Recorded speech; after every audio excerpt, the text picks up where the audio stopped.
few little distant streaks running along above the horizon. There, look at that.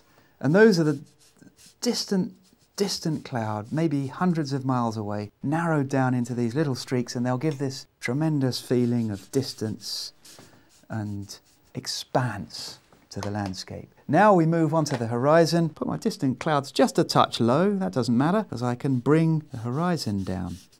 Now these are just the distant hills on the other side of this vast, sunlit, muddy estuary at low tide.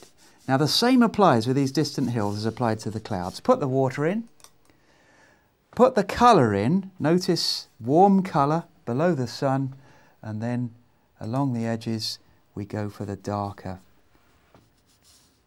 almost blue-grey.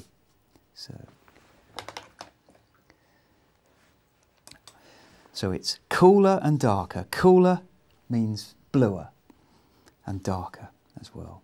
And then warm brown in the middle. The next bit we do will be these mud banks. We've got a small brush here, number 2 rigger. Let's see how that goes. Because this will do a long, fine line. And here we go. Just a long, fine line below the sun. Now, where it crosses the track of the sun, remember, I'm leaving a gap here. You do it with a warm colour, always a warm colour. Just make sure that's warm, a little bit dark, lighten it off again. There we go. Get it right on the palette and it'll be right on the paper. That's perfect. Great. Now we'll do another one. In fact, I'll put that in first. There we go. We add the dark colour either side. So we've got these long swathes of mud banks. They're more or less straight, broken up a little bit. But those thin lines in the distance will give a great impression of depth and distance. And now we'll come into the foreground. We'll get nearer the foreground.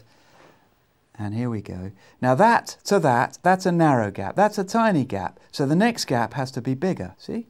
This is going to give us the feeling of perspective automatically. Widen the gaps as you come forwards. And we're going to push the colour away to make it lighter. We're going to go for a bigger brush as well. And number 6. There we go. That'll do nicely.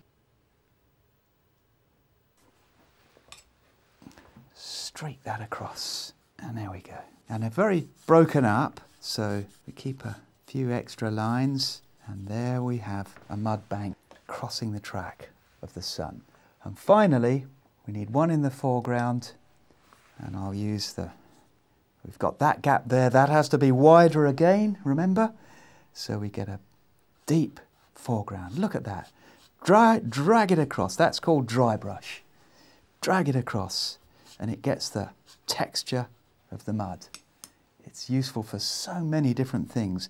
We've got another mud bank cutting in there, and now we're going to add deep dark colour. This time we're going to go for the ultramarine blue and burnt umber. That's going to make it deep and dark, and it's really going to throw the rest of the painting back. Look at that.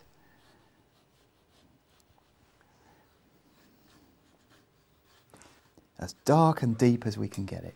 I'm going to darken some of these a little bit more so that they really offset the painting. There we go. And there.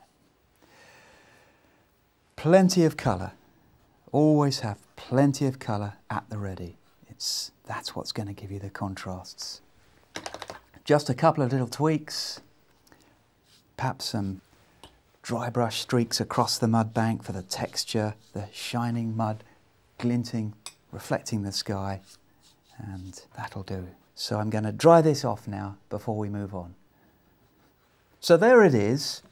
Now there's this little extra trick we can use, and it's called lifting. Lifting. It's very easy. Watch. You get a clean brush, we wet it, we get a piece of kitchen roll just to make sure that it's thoroughly clean. Wet it again.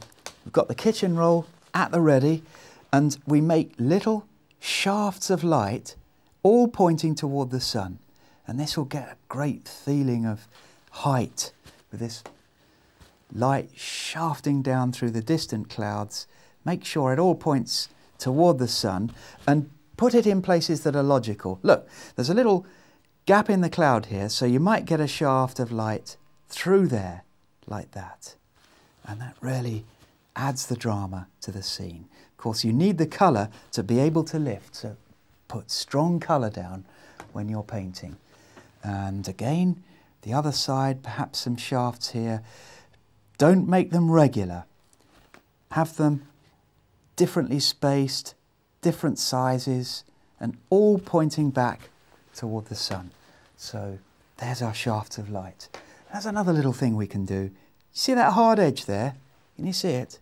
It's where pigment gathers along the edge of a wash. Well, you can just gently lift that. See? Just like that.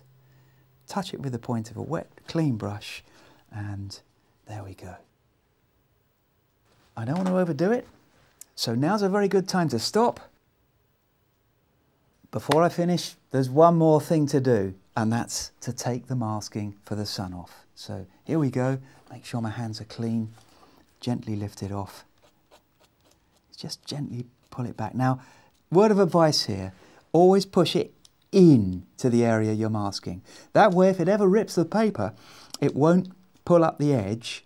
It'll rip inwards and it won't be noticed. This is a very hard paper. It won't rip for anything. So always push the masking into the area and then pull it off. Now I'm going to pull the tape off the edge, present ourselves with a nice, clean-cut image. So there we go, a dramatic skyscape.